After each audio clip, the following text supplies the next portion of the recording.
and the perseverance. I mean, she was inimitable. She really, really was. All right, that'll do it for us here on Morning Rush. I'm Lindsay Tuckman. Let's head over to Scripps News Live now with Veronica. Any favorite Tina Turner song for you? I think What's Love? What's Love got to do with it? Also, Simply the Best, because she was simply the best. I know. I love Proud Mary myself. Yeah, it's a good one. Yeah. All right. All right, have a good show. Thank you, Lindsay.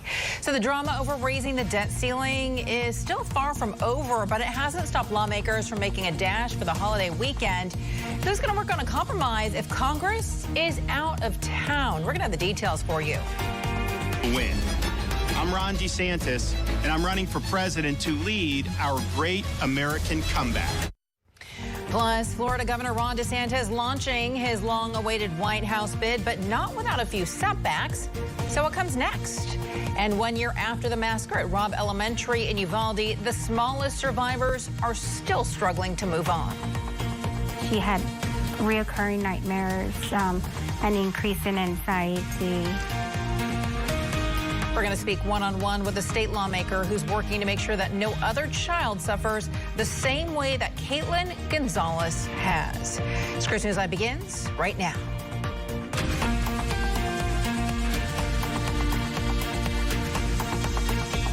All right, picture this. You're 1 week out from a deadline on a critical assignment at work, and getting that assignment done and getting it right will make or break the financial health of your company's clients. But it's a holiday weekend, so you decide to put that project off so you can get out of town for a couple of days.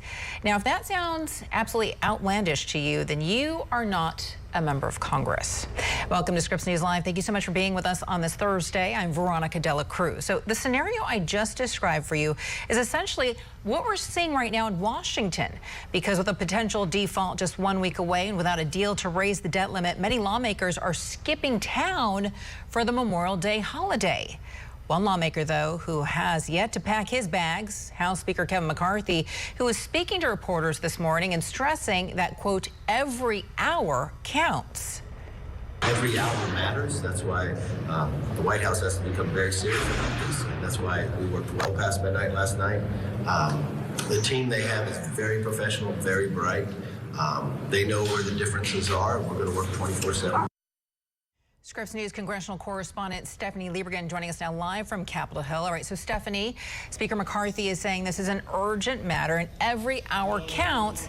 But what's going on? Some of his fellow lawmakers are now leaving for the holiday weekend. There are a lot of mixed messages taking place.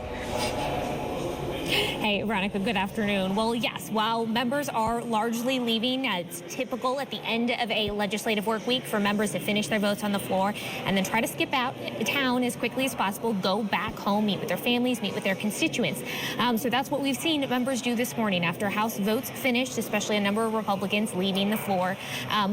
So yes, the optics are not great of all of these members leaving while we are still in a debt crisis. But remember, the Senate has been out all this week already.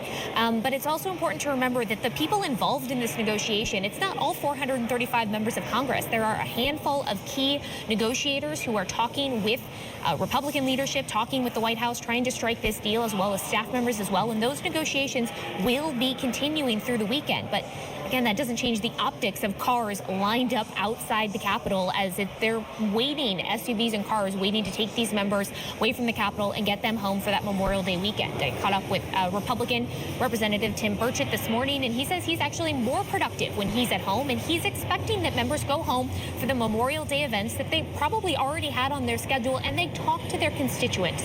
Burchett said he expects a lot of veterans and seniors to come up to not only him, but his other fellow members of Congress this weekend to talk about their concerns and fears if the country were to default on its debt for the very first time. Now, Democrats, they've been taking to the House floor after votes were done today, making their 1-minute speeches, really being critical of the fact that the House is going home and it's adjourning for the weekend, even though we don't have a deal yet. Listen to Minority Leader Jeffries from earlier this morning. It's my understanding that the designees of both President Biden as well as Speaker McCarthy will continue to talk, but it is unfortunate that House Republicans have chosen to get out of town before sundown when we are facing a dangerous default and the possibility of our economy crashing. Now, we've still got members on all sides of the aisle saying that a default needs to be avoided and the country shouldn't default on its debt. But right now, as we get closer and closer to that first potential date, it's harder to see what that path looks like. But members going home saying they're confident, they'll be back with that 24 hours notice needed if there is something for them to vote on this weekend, Veronica. And you're right about the optics not being great. And there was a lot of pushback when the president left for the G7 summit. He cut that trip short, as you well know. I want to ask you, though, for the specifics here, where do negotiations stand right now? Is there any movement? Well, we're still kind of in a lot of the same place we have been for the last few days and weeks. The Republicans are still demanding larger cuts than the White House and President Biden and Democrats want to swallow. Speaker McCarthy just this morning, as you heard a bit of that soundbite earlier, he says both sides know where the differences are and they know that they just need to be able to finish those and close those gaps. But McCarthy's saying this morning that nothing is agreed to yet. There is nothing that they have gotten both sides onto the same page because that big issue of how much spending cuts need to come back, that is the big issue that they haven't been able to strike an agreement on. Now, something else you need to keep in mind as these negotiations go on and we get closer and closer to June 1st, any framework deal that is struck between House Republican leadership and the White House, that deal would then need to get turned into an actual bill in legislative text. That process likely to take a day or two. House Republicans are continuing to promise that members will get the full 72 hours to review any legislation from when it's introduced and when it's available to when they are asked to vote for it on the House floor. So we've got a handful of days that are built into this process, which makes us, running it up really potentially close to that earliest default date that Secretary Yellen has identified, which is as soon as June 1st. There's no guarantee we default on June 1st, but that is the earliest possible date, Veronica. All right, Stephanie Liebergen reporting live from the Capitol. Stephanie, thank you so much for the update there. Another major political headline that we're tracking right now is the official launch of Florida Governor Ron DeSantis' 2024 presidential campaign. Now, the news, of course, came as no surprise. DeSantis had been hinting at a run for months now, and when he announced plans to join Twitter CEO Elon Musk for a live audio stream, the news was all but confirmed. We showed that we can and must revitalize America. We need the courage to lead and the strength to win. I'm Ron DeSantis, and I'm running for president to lead our great American comeback. Now, what did come as a surprise, though, were the technical issues that plagued the anticipated event, forcing Governor DeSantis to delay his big news for nearly half an hour. Scripps News White House correspondent Haley Bull has the details. Good morning. The unconventional launch had some trouble launching at first on Twitter Spaces before Florida Governor Ron DeSantis set out his candidacy for 2024. His campaign framed as the, quote, great American comeback, detailing decline versus success. His Twitter remarks criticized Biden's record and largely previewed a similar conservative agenda to what he's had in Florida, from what he calls woke ideology to his views on pandemic policies that have also drawn controversy. He highlighted his Florida record in his campaign video ahead of logging on to the social media platform. We showed that we can and must revitalize America. We need the courage to lead and the strength to win. I'm Ron DeSantis, and I'm running for president to lead our great American comeback. Well, DeSantis didn't call any other candidates out by name, only saying they must, quote, end the culture of losing. He enters a growing GOP field where Trump largely leads in the polls. DeSantis now faces a task of gaining voters on the national stage and convincing Republican voters to move away from Trump. Trump's campaign and supporters had already started throwing punches leading up to the announcement and in rapid-fire fashion after. A Make America Great spokesperson saying, quote, Ron DeSantis' botched campaign announcement is another example of why he is just not ready for the job. The criticism of the Twitter launch brought interesting common ground as Democrats also seized on the moment, saying DeSantis wasn't ready for prime time. Biden's campaign tweeted, this link works, while DeSantis' camp tried to frame it as breaking the internet. Meanwhile, Biden's campaign and Democrats are criticizing DeSantis over what they view as an extreme agenda and record, from abortion to guns and Social Security. Haley Bull, Scripps News, Washington. Well, Governor DeSantis' candidacy brings the number of Republicans fighting for the party's presidential nomination to 9. So that field already widening, and we're watching several big names who could still decide to suit up and join in. Scripps News national political reporter Joe St. George giving us a status update of sorts on where the 2024 race stands right now and what we can expect. A busy week for the battle to live here at 1600 Pennsylvania Avenue. I'm running for president to lead our great American comeback. Florida's Republican Governor Ron DeSantis announcing in a Twitter video his presidential campaign Wednesday night, although his announcement did include around 20 minutes worth of Twitter technical difficulties. I choose freedom and hope. South Carolina Republican Senator Tim Scott didn't initially promise a big Twitter rollout, but on Monday, he did get in the race. Both candidates join a growing field of Republicans challenging former President Trump for the nomination. For the moment, Mr. Trump is enjoying a comfortable lead over Florida's governor. On the Democratic side, President Biden is only facing long shot challenges from activists including Robert F. Kennedy Jr. and Marianne Williamson. So where does the campaign go from here? Well, traditionally, once the candidates get in the race, focus shifts to debates, and there's already controversy when it comes to those events. That's because it's unclear if former President Trump will actually show up at the first debate in Milwaukee, scheduled for August. Scripps News Milwaukee's Charles Benson has covered Wisconsin politics for decades. He gets us caught up on why this matters. But we do know it will be our first chance to look at this growing GOP field of candidates side by side as they all make their case on why they want to be back here in Milwaukee in July of next year to accept their party's nomination. Democrats, well, they have debate drama too, mainly because it looks like President Biden won't be participating. That has frustrated his challengers, who are hoping debate moments could catapult their campaigns. John Cossack with Scripps News Cleveland caught up with Robert F. Kennedy Jr.'s campaign manager, Dennis Kucinich, a former presidential candidate himself. Does he have a path forward when you have an incumbent who does not even want to debate? You know, that's really going to be up to the American people. Of course, the biggest political events of the summer may be happening in Iowa. Conservative fundraisers like the Roast and Ride will take place next weekend. The Iowa State Fair is in August. One looming question is, how big will this presidential field actually get? Former Vice President Mike Pence may be the next likely candidate to join the race. He sat down with Scripps News' political director Andrew Rafferty this week. I do believe that different times call for different leadership. Republican primary voters are going to choose wisely. We're going to choose the right standard bearer. As far as President Biden, his campaign continues to stress he is well positioned to win again. However, his polling suggests he may be vulnerable. A recent average of polls found 41.7% of the country approving of the job President Biden is doing. 53% disapprove. Joe St. George, Scripps News, Washington. And it has been a big week for the Scripps News political team as it's been covering the launches of both Senator Tim Scott, Governor DeSantis' presidential campaigns, also conducting exclusive one-on-one interviews with former Vice President Mike Pence. You can find it all online right now on our website, scripsnews.com. In the meantime, much more to come for you in this hour of Scripps News Live. Tech giant Microsoft warning a group of Chinese-backed hackers has managed to access sensitive American data. Also, President Biden will announce his choice to be the next Joint Chiefs chair this afternoon. What we know right now about decorated Air Force General C.Q. Brown Jr. And 1 year after the school shooting massacre in Uvalde, Texas, the survivors are still feeling relief and remorse. We're going to introduce you to one special fifth grader working to move on, while at the same time working to make sure that no one forgets what happened to her and her friends. We'll be right back.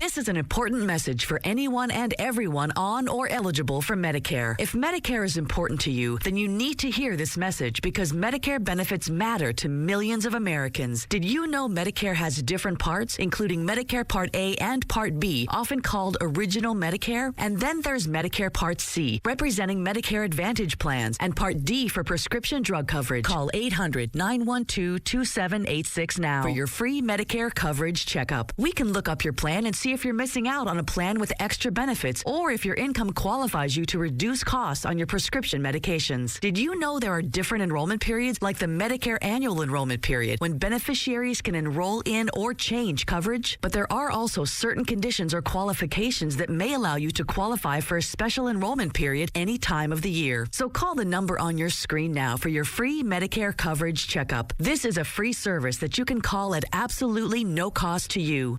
I'm on Medicare. I called to see if my income qualified for lower prescription medication costs.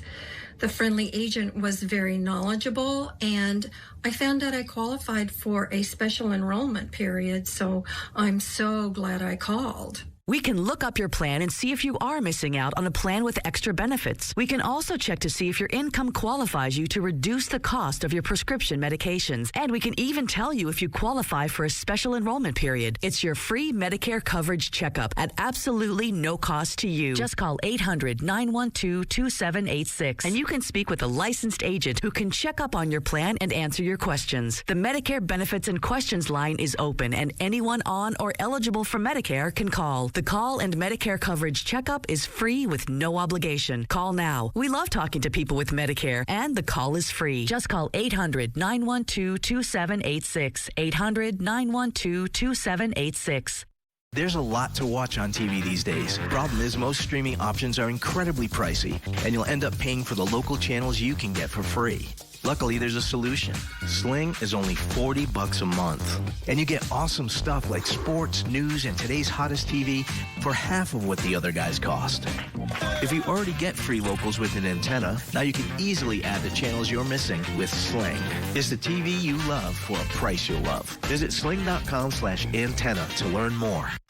There's a better way to begin your mornings. Good morning, everybody. Welcome to Morning Rush. Thanks so much for being with us. Context and conversation. There's a new study that might make you feel a little bit better. Okay. Listen to this. On the stories that will shape each day. Here with us now is meteorologist Scott Withers. You got just wave after wave after wave. So you can get on with yours. Make sure you stay with us as we monitor this developing story. Morning Rush. Weekday mornings starting at 7/6 Central. Only on Scripps News.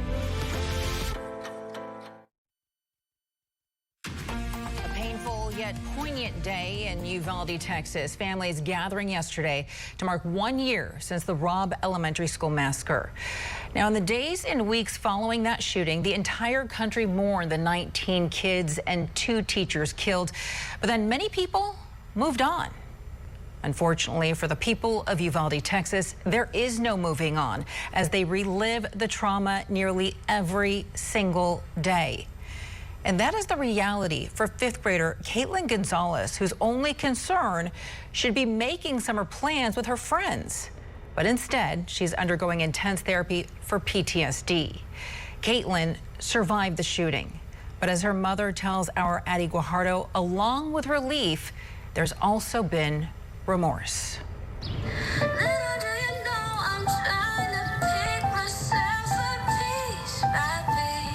One piano stroke and one note at a time.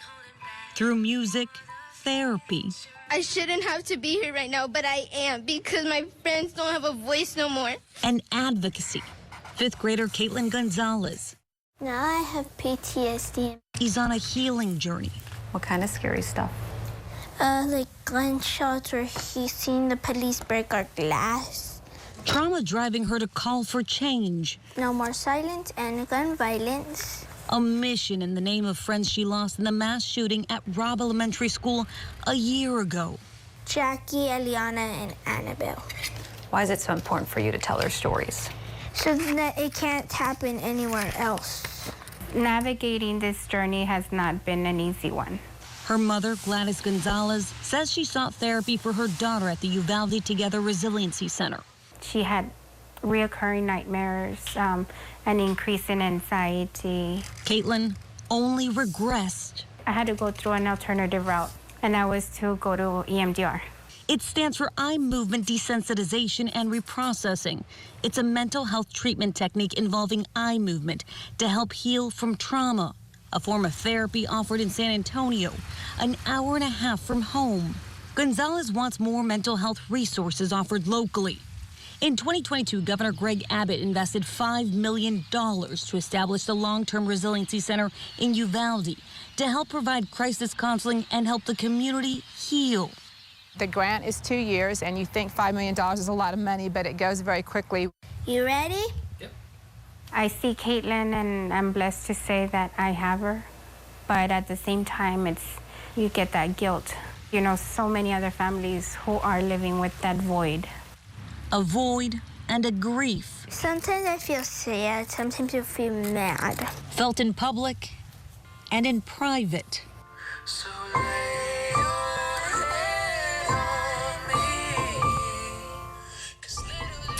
That was Addie Guajardo reporting there for us. And joining me now is Texas State Senator Roland Gutierrez. Senator, thank you so much for your time today. I know that this has been really hard for you. I wanted to go ahead and start right here by asking you how you, the community of Uvalde, are doing and what marking 1 year since the shooting means to you. What's been on your mind? You know, it's obviously just been a tremendous journey, you know, over this course of this last year. I mean, we've all been traumatized on some different level. Certainly the families that lost children are just destroyed and broken.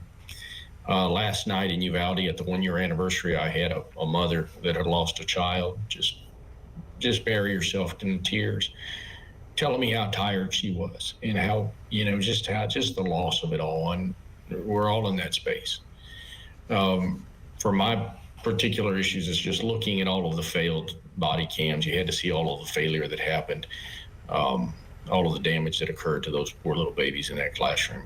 And so each and every one of us kind of brings a different perspective here, but I don't want to in any way compare us to the loss that these families are grieving with. And certainly, you know, young ladies like Caitlin who lost friends in there, it's just a different kind of situation. But all of us, it's just very, very hard. And I want the country to understand how hard and difficult all of this is. Yeah, I get it, and you can hear it in her voice, and you can see it in her face, the survivor's guilt and the PTSD. And I know that as soon as this tragedy struck, you went straight to work. You rolled up your sleeves. I know that you're sponsoring several gun-related pieces of legislation right now. Senator, tell us about these bills. Would any of them have prevented the tragedy in Uvalde? Well, yeah, absolutely. The one bill that I thought was pretty benign and pretty acceptable to Republicans, and certainly is acceptable to Republican voters, is raising the age limit to access an AR-15. You have to be 21 to buy a beer or a cigarette or even a handgun in Texas. But you can be 18 and buy an AR-15. It just makes zero sense. And so that absolutely would have helped. This young man tried 2 straw purchases prior to his 18th birthday, unsuccessfully.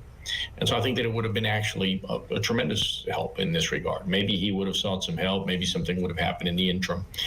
That said, we're simply asking for common sense gun safety solutions, extreme risk protective orders to keep guns out of the hands of mentally ill people, a universal background check so that when you go to the gun show, you just can't walk out there with a gun without even showing as much as your driver's license.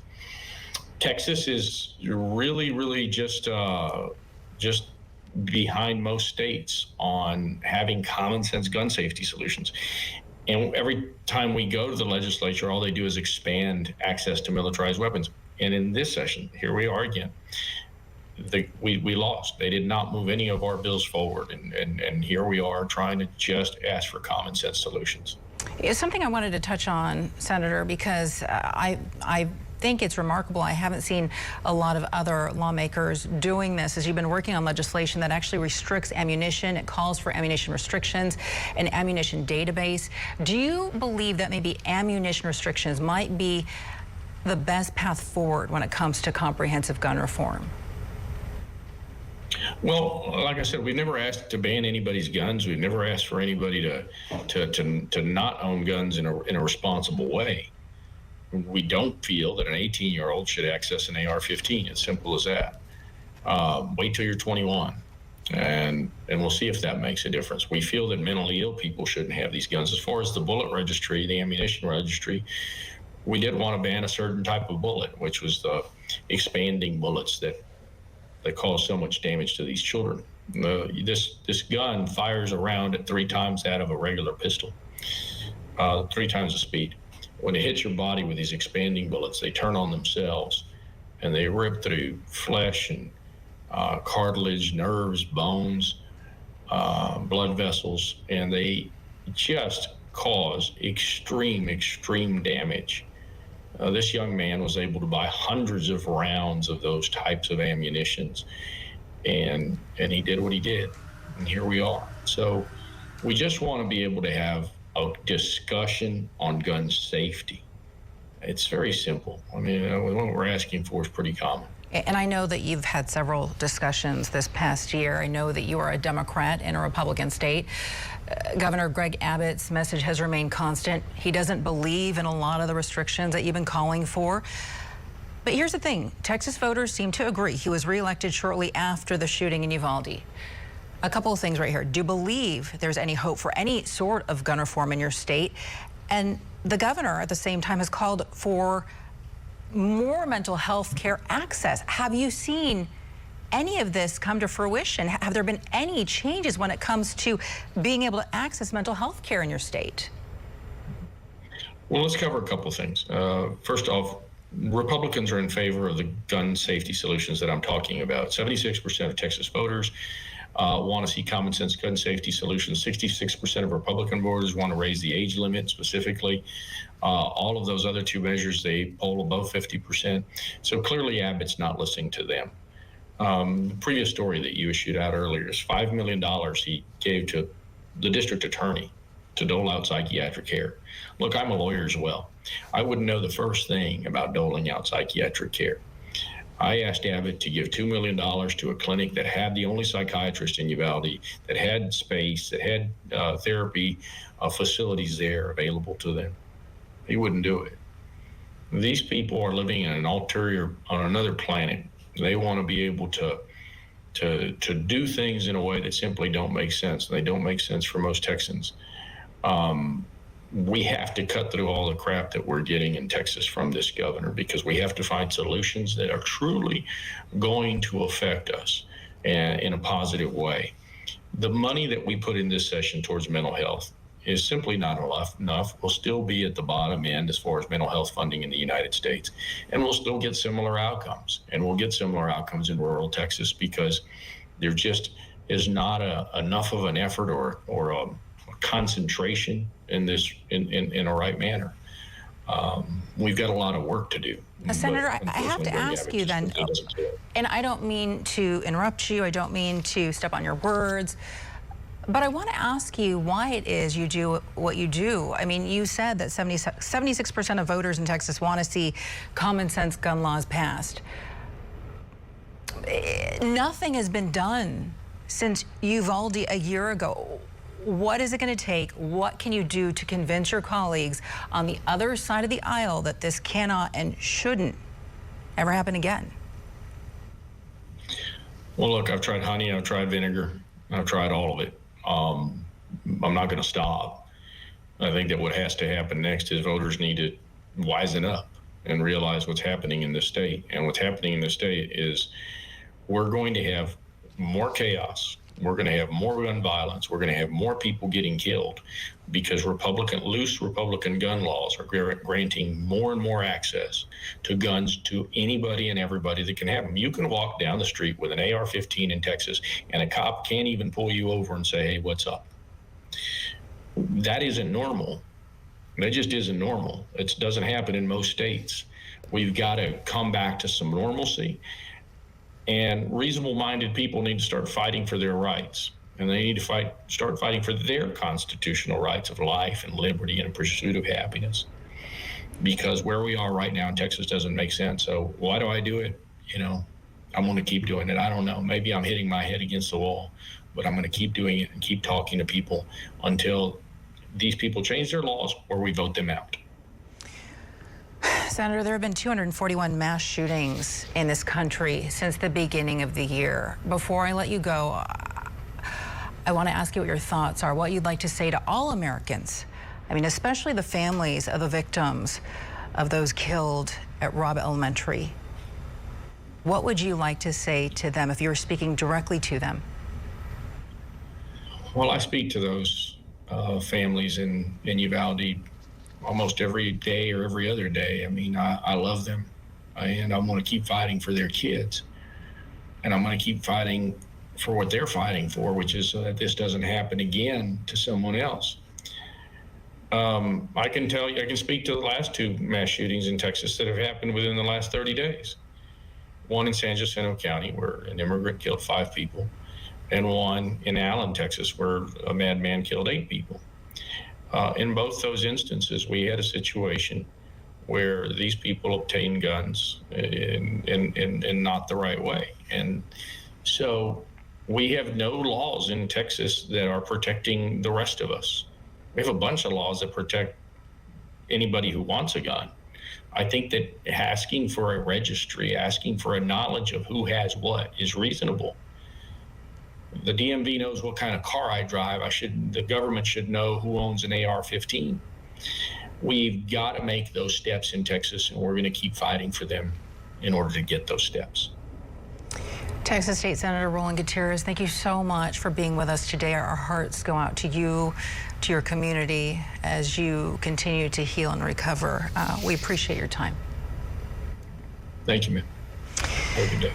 So yesterday, President Biden reiterated his calls for gun control in a speech marking the one-year anniversary of the Robb Elementary School massacre. He says the majority of gun owners in this country do support them. So why then are they not already law? Scripps News correspondent John Moan will be taking a closer look at the politics of gun control. That's straight ahead. But first, President Biden set to tap an Air Force general as the next chair of the Joint Chiefs of Staff. What we know right now about General C.Q. Brown. That's next.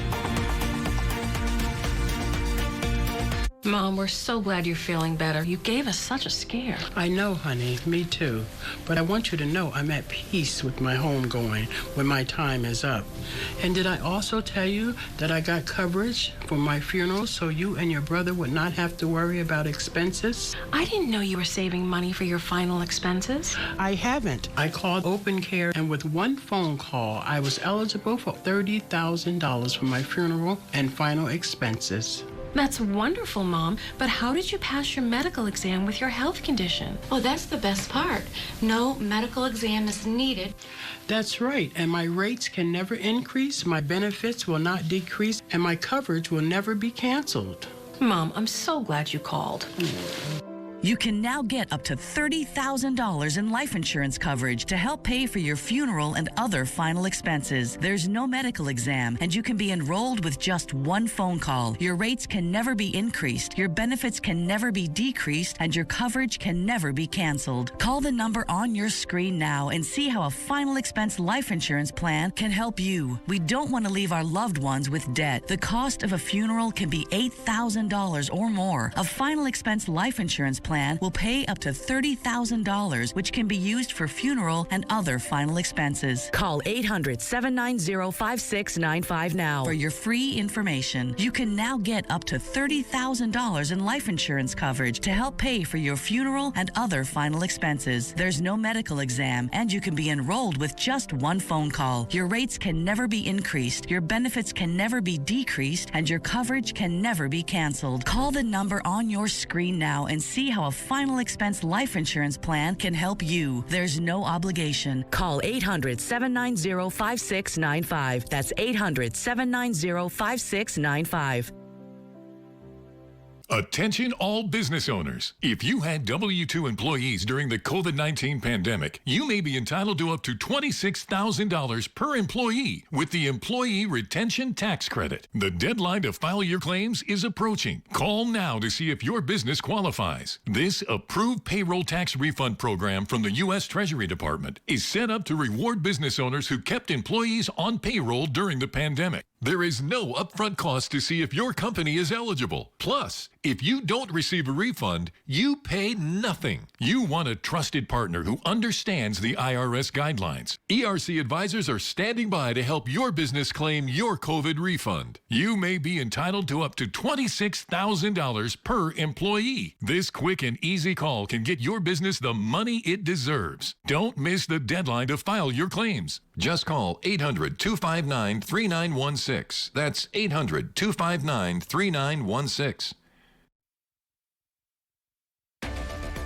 Hey there, welcome back to Scripps News Live. Great to see you today. I'm Veronica Cruz. The time is now 33 minutes after the hour. Let's get up to speed right now. The biggest stories we're tracking for you. We're awaiting the sentencing right now for Oath Keepers founder Stuart Rhodes. He's currently in a hearing in Washington, D.C. after his seditious conspiracy conviction. Oath Keepers member Kelly Meggs will be learning his sentence later today as well. Prosecutors have been asking for a 25-year sentence for Rhodes. Seditious conspiracy means plotting to overthrow, put down, or destroy the U.S. government. During his trial, Rhodes testified that he never went inside the U.S. Capitol on January 6th. He claimed his followers went rogue. Other Oath Keepers will be sentenced next week. The man suspected of slamming a U-Haul truck into barricades near the White House will be staying behind bars until a detention hearing next week. During his initial hearing yesterday, prosecutors argue that he poses a serious flight risk because he's not a U.S. citizen or lawful permanent resident. Prosecutors say the 19-year-old rented the box truck on Monday and drove straight to the White House with the intention of, quote, seizing power.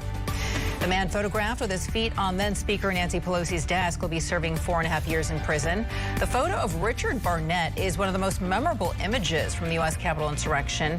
Barnett was convicted on 8 charges and could have been sentenced up to 20 years in prison. Prosecutors told a judge that he has shown no remorse. So this afternoon, President Biden will formally announce his choice for the next chairman of the Joint Chiefs of Staff. The president will nominate Air Force General C.Q. Brown Jr. to the prestigious post. General Brown is a longtime F-16 fighter pilot who has assumed commands in Europe, the Middle East, and Asia. He currently serves as the Air Force Chief of Staff, the military's branch top officer.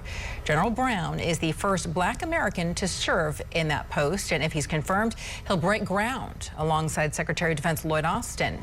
And it will be the first time in U.S. history the Pentagon's top military and civilian positions are held by Black Americans. And developing now, there are new reports about a state-run group of Chinese hackers threatening critical parts of the country's cyber infrastructure. Early analysis indicates that the goal is espionage, and many fear that these attacks could turn into a global threat. Chinese are denying the attacks, but the U.S. is warning that they do pose a growing risk to Americans' intellectual property. National political correspondent Kevin Cirilli is in Washington. He has the details. U.S. officials say that Chinese hackers tried to disrupt communications in the Indo-Pacific region. Chinese espionage group Vault Typhoon tried to reportedly infect critical U.S. cyber infrastructure, laying the groundwork to hurt communications between the U.S. and Asia, and that their tactics made intrusion hard to detect. They've been active since mid-2021. Jen Easterly, the director of CISA, said that, quote, for years, China has conducted aggressive cyber operations to steal intellectual property and sensitive data from organizations around the globe. It comes at a time in which China has threatened to invade Taiwan, as well as conducted multiple military drills, suggesting that an attack is imminent in the coming years. Reporting from Washington, Kevin Cirilli, Scripps News. All right, Kevin, thank you. Straight out on Scripps News Live, we're learning more right now about the man who killed 8 people at a Texas mall earlier this month. The new bulletin that details his descent into extremism. Also, a judge making a ruling regarding the Nashville school shooter's private writings. We're going to explain how it could impact victims' families after this. Do you spend hours maintaining your gutters? Save that time with LeafGuard's maintenance-free system. Call 1-833-2-GUTTERS. Mesh filters sit on top of your gutters, building up debris and eventually clogging. Then they need to be cleaned too. Honestly, your home should have been built with LeafGuard gutters. LeafGuard's wraparound hood deflects debris and keeps water away from your home. The one-piece seamless system is strong, 20% thicker than average, and built to last. Plus, LeafGuard is guaranteed to never clog for as long as you own your home. Right now, get a complete LeafGuard system for only $99 down, $99 a month, and $99 installation. You'll also receive a $100 Visa gift card with a free gutter inspection and in-home estimate. Damage from clogged gutters can cost you thousands. Never worry about clogged gutters again. Don't wait, you've still got time. Call 1-833-2-GUTTERS today. That's 1-833-2-GUTTERS. Hi, I'm new to Medicare. How do I know if I'm eligible to enroll in a Medicare Advantage plan? Great question, Claudia. If you're on Medicaid, newly eligible for Medicare, losing coverage, or moving, call now to see if you're eligible to enroll in a Medicare Advantage plan. Just call 800-571-0138. I'm already on Medicare. Don't all Medicare plans have the same benefits? No, John, they don't. Certain beneficiaries may qualify based on income verification to add up to $164 back to their Social Security check every month. Our team of licensed insurance agents are standing by to see if you qualify for a plan with additional coverage and benefits. Call the number on your screen to check your eligibility to enroll. Just call 800-571-0138. I didn't know there were plans available in my area with additional benefits. Yes, Martha, there is. Medicare Advantage plans offer all the benefits of original Medicare, plus additional benefits. And with a Medicare Advantage plan, you have access to a network of doctors and specialists. Call the number on your screen to check your eligibility to enroll. Just call 800-571-0138. I'm on a fixed income, and I want a plan that fits my monthly budget. Well, Rick, did you know that with Original Medicare, there's no limit for what you pay out of pocket for the year? With Medicare Advantage, plans have a yearly limit, and once you reach that limit, you pay nothing. If you're on Medicaid, newly eligible for Medicare, losing coverage, or moving, call now to see if you're eligible to enroll in a Medicare Advantage plan, even if you called last year. Just call 800-571-0138. I don't want to worry about any unexpected medical costs. I'm going to call now. That's great, Linda. There's no obligation to enroll. The call and Medicare benefits review are free. Just call 800-571-0138. That's 800-571-0138. How can a photo become a vibrant part of your home? When you go to tryfracture.com and print your images directly on glass. Get beautiful depth and clarity on a sleek, frameless print that's easy to hang and looks incredible in any space. Go to tryfracture.com now to save 20% on glass prints. Do you have an idea for a story you would like to see or a comment on our coverage you want to share? We want to hear from you. Call our Scripps News viewer hotline at 833-4-SCRIPPS. That's 833-4-SCRIPPS.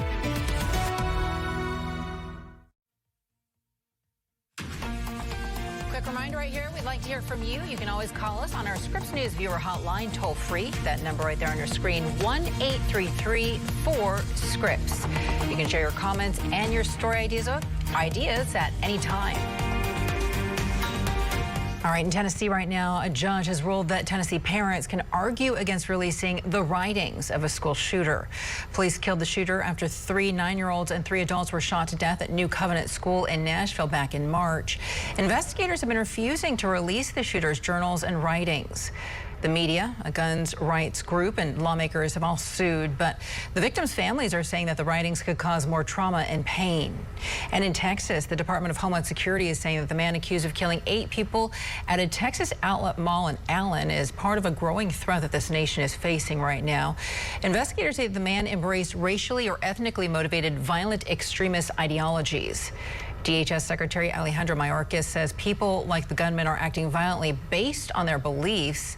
A DHS bulletin calls it, quote, a heightened threat environment. The outlet mall will reopen next week. There are plans to put together a permanent memorial for the victims. So President Biden has been speaking frankly about America's gun violence epidemic as he marked 1 year since the shooting in Uvalde, Texas. In a speech that was delivered with First Lady Jill Biden at his side, the president called once again for a ban on assault-style rifles and high-capacity magazines. There are measures that he is saying could prevent another city from becoming the next, quote, killing field.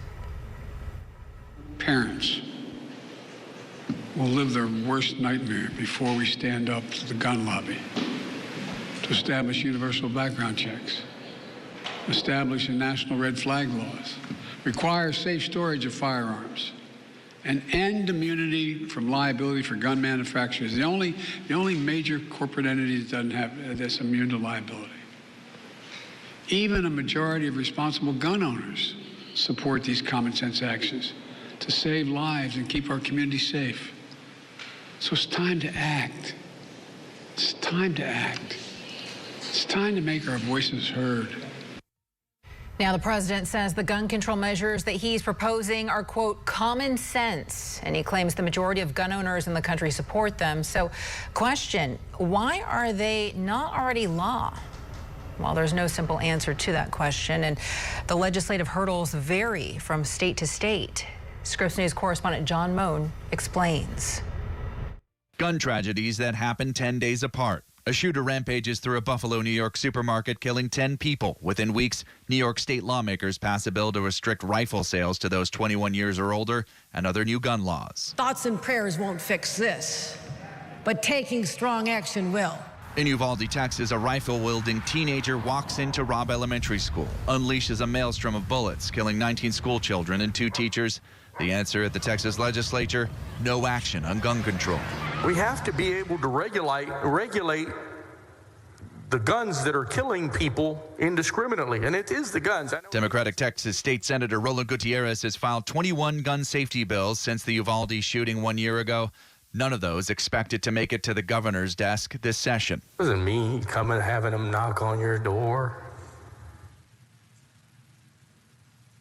It's all they had left. To be able to come to you and advocate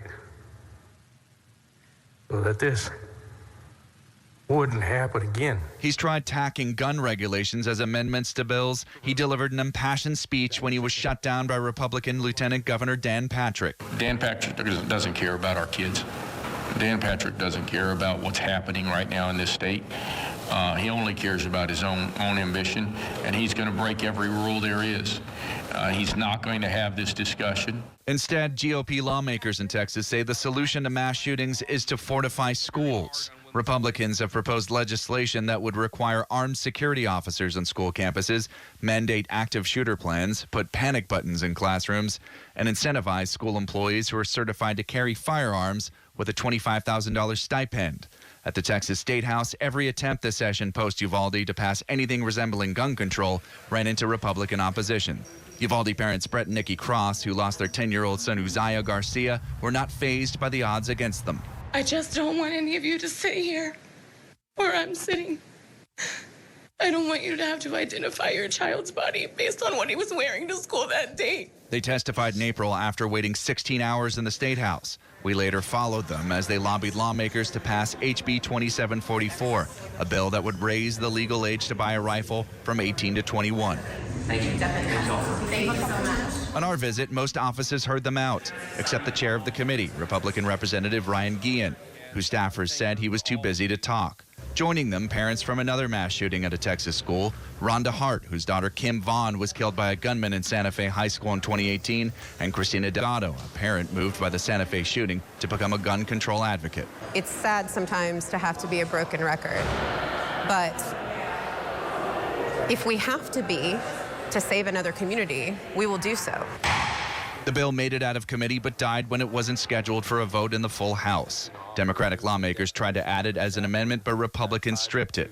Manuel Rizzo is the uncle of Robb Elementary School shooting victim Jacqueline Casares. They're not looking at the deaths of our children, the deaths of the children in Uvalde and the teachers as something that's important. They don't want to prioritize it. And so we're going to continue the fight. Texas lawmakers only meet in these halls every other year, so it's already hard to get new laws passed in the state of Texas. The governor could call for a special session to accomplish the things that he wants to get done. That being said, a year after Uvalde, Governor Greg Abbott has repeatedly waved away any calls for new gun restrictions. A University of Texas poll released in May showed 76% of voters in the state support raising the legal age to purchase any firearm from 18 years of age to 21 years of age, and Republicans backing the proposal 64% to 31%. But Jerry Greenberg, a former Texas House member who is now a University of Texas professor, says gerrymandering of districts has tilted Republicans further to the right to be non-responsive to voters on a topic like gun control. And when a pendulum swings too far one way or the other, you do start to see course corrections. Will we see that? Will we see changes on some of these issues? Over the last 3 decades, Texas lawmakers have voted to loosen the state's gun laws. Where do you find the motivation to keep going? Jackie doesn't want us to give up. And I will tell you that I hope that I get to make it to where she's at today. And she receives me and she tells me, thank you, Godfather, for not giving up. We will never give up. John Moan, Scripps News. Last night, our Christian Bryant hosted a special 1-hour live presentation from Uvalde, Texas. Our correspondent shared stories of heartache and hope from shooting survivors and the families who've been searching for closure. You can find all the stories online on our website at scrippsnews.com. Coming up next on Scripps News Live, artists and fans mourning the loss of a musical great. Working after a quick break, how Tina Turner changed American music and culture forever. We'll be right back. Al, did you make that call? Honey, we already have Medicare. Why do I need to call? Alan, the Feldman said we may be able to get additional benefits with a Medicare Advantage plan right here in our zip code with $0 monthly premiums. Honey, what do you mean additional benefits? We turned 65, we got Medicare. That's all there is to it, right? I'm talking about Medicare Part C, commonly called Medicare Advantage. We have traditional Medicare, which is only Medicare Parts A and B, but not Part C. Wait. So not everyone on Medicare is a Part C plan?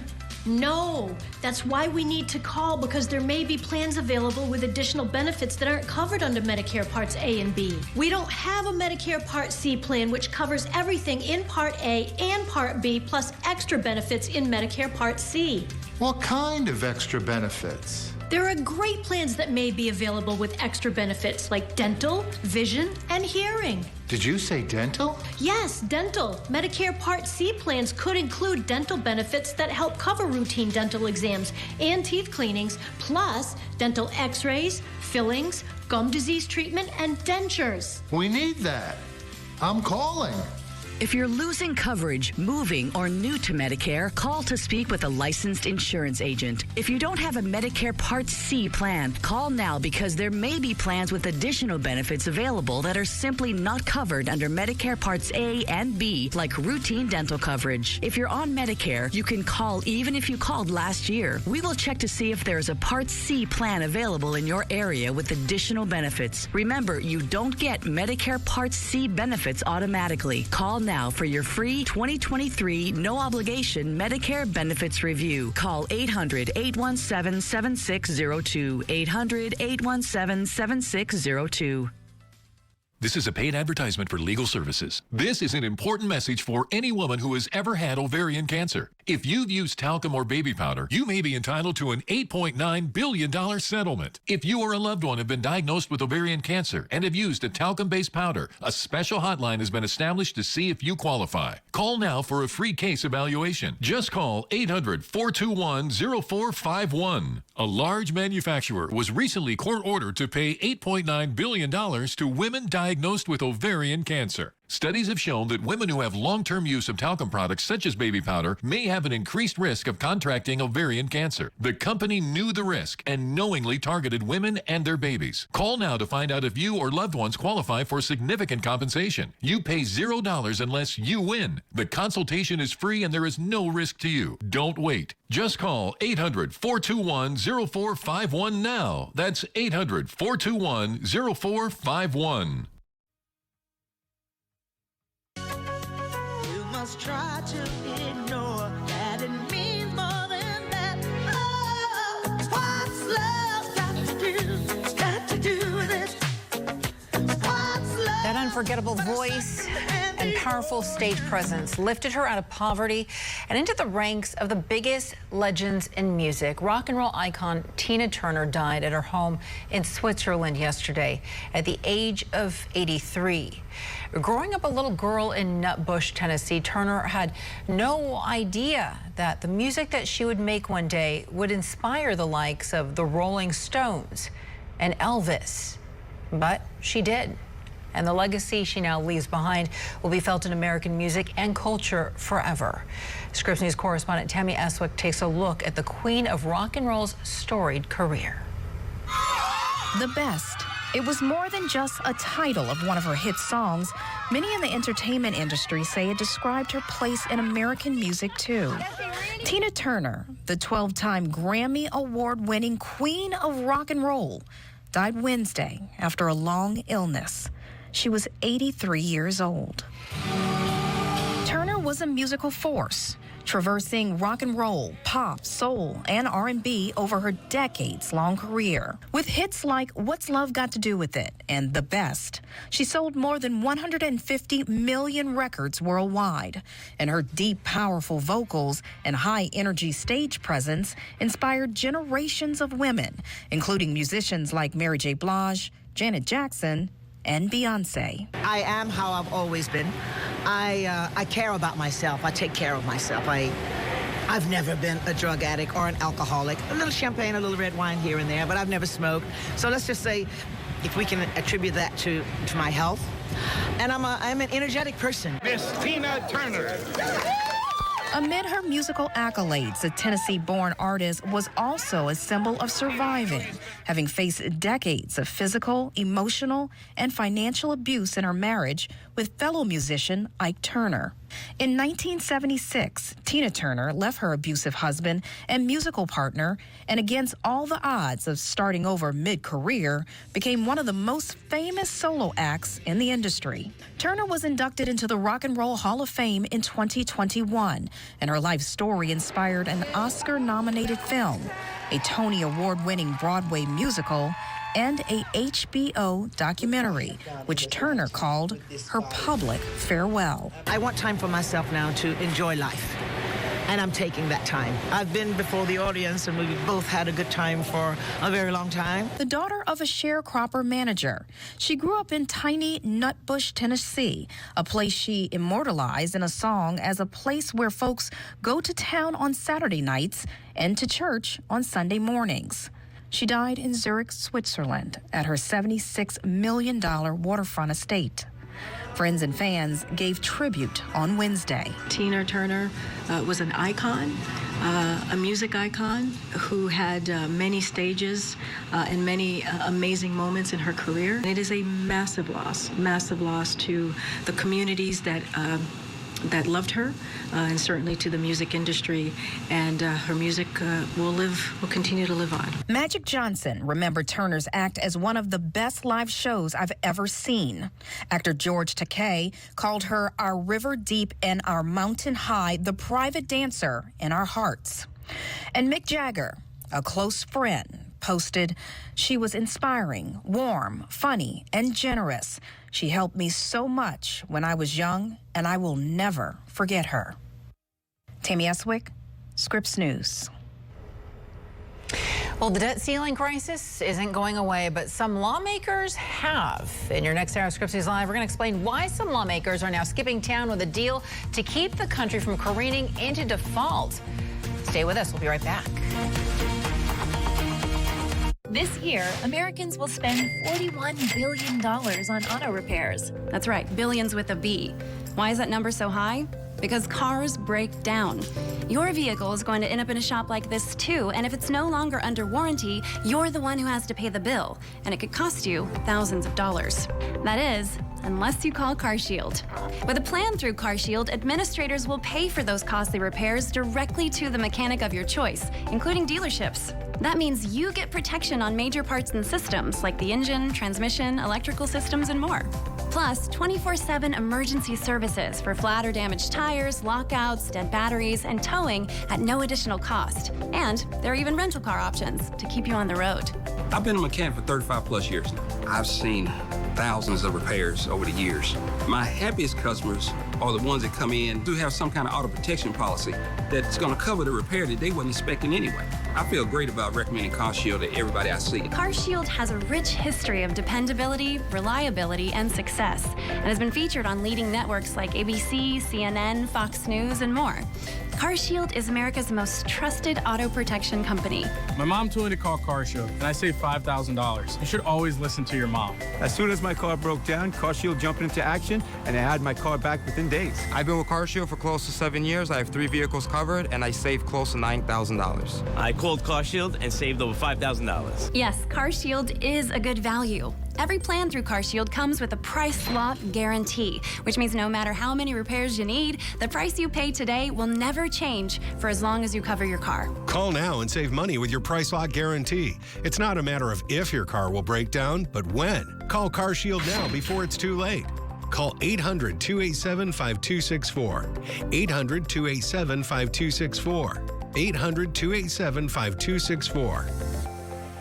Attention all business owners. If you had W-2 employees during the COVID-19 pandemic, you may be entitled to up to $26,000 per employee with the Employee Retention Tax Credit. The deadline to file your claims is approaching. Call now to see if your business qualifies. This approved payroll tax refund program from the U.S. Treasury Department is set up to reward business owners who kept employees on payroll during the pandemic. There is no limit on the amount of funding. Plus, you can get access to your cash in a matter of weeks. You want a trusted partner who understands the IRS guidelines. ERC experts are standing by to help your business claim your COVID refund. You may be entitled to up to $26,000 per employee. This quick and easy call can get your business the money it deserves. Don't miss the deadline to file your claims. Just call 800-360-1106. That's 800-360-1106.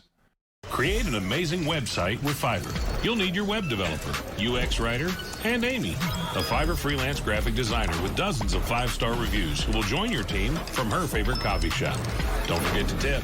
Expand your team with a Fiverr freelancer. Local, national, and worldwide headlines.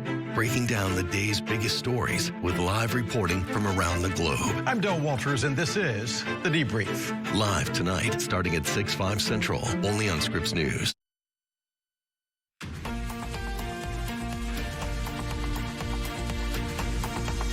House Republicans are determined to crash the economy because they believe it will benefit them politically. That is the only explanation for their extreme and inherently unreasonable behavior. Well, let me tell the American public, I am not going to give up. We're not going to default. We're going to solve this problem. I will stay with it until we can get it done. House Democrats and Republicans still at odds right now in Washington as the debt limit standoff continues with no deal reached and that deadline inching closer. We're now just a week away from the earliest estimated date for when the government could default on its payments. Thank you so much for staying with us on this Thursday afternoon. It is now 1 p.m. in the East and 10 a.m. out West. I'm Veronica Cruz. Welcome back to Scripps News Live. So we begin right now with where negotiations stand and how the looming default could impact your family and your wallet. We have team coverage for you at this hour. White House correspondent Haley Bull and congressional correspondent Nathaniel Reed have both been keeping a close eye on the negotiations for us. Our coverage begins right here with Haley Bull right outside the White House. So Haley, we know that some members of Congress are now planning on leaving for the holiday weekend. What is happening at the White House? What is the latest from the White House right now? Well, we know the White House has already noted the urgency in this situation, but right now there is still no agreement with talks expected to continue. We are only a week out at this point from that earliest date the Treasury Department had flagged as when it was possible they would no longer be able to foot the bill for everything, June 1st or early June. Now, as we watch the developments here, it's important to note that this week Fitch, a credit rating agency, did put the country's AAA rating on watch negative. Now, a White House spokesperson says that this reinforces the need for Congress to act quickly. I want to read you a quote from a Treasury spokesperson here. They say, quote, that Secretary Yellen has warned for months brinkmanship over the debt limit does serious harm to businesses and American families, raises short-term borrowing costs for taxpayers, and threatens the credit rating of the United States.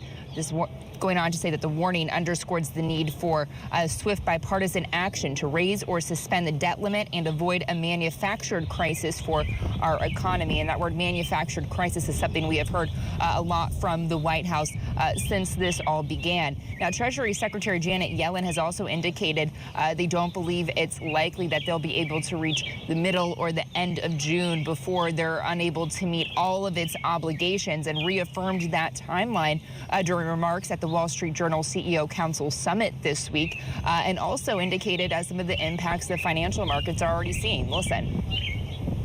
Seeing some stress in financial markets, bill auctions for bills coming due around early to mid-June are trading at a significantly higher interest rates. So we are seeing some stress already in Treasury markets, and I think that that's should be a reminder of the importance of reaching a timely agreement. Now, negotiators met for hours on Wednesday. While the White House has viewed these talks as productive, they have also doubled down on their criticism of Republicans, noting the differences, really the ideological differences when you get down to it, in their views over spending versus ways to raise money. Listen to what the White House press secretary, how she described these conversations. I'm not going to get into specifics about what's being discussed in these negotiations. We're going to give the negotiators some space, as we've been saying, to negotiate, to have a discussion, to have a conversation. We have been very clear. Yes, are there areas of disagreement? Absolutely, which is what negotiations are all about. We're moving in good faith, having those conversations in good faith. And Veronica, those conversations are still expected to continue today. We're going to be keeping a close eye on those. And to your point, Haley, I've been keeping an eye on the markets. The Dow is down about 175 points right now. But of course, we'll keep an eye on it. Haley Bull live for us at the White House. Haley, thank you. So like I had just mentioned, Congress is getting ready to leave for a holiday recess, and the House has nothing on the books all next week. But it could return with just 24 hours notice. The Senate is planning to return Tuesday, which would be only 2 days before that default deadline. Minority Leader Hakeem Jeffries is saying that he expects President Biden and House Speaker McCarthy to continue debt ceiling conversations during that time.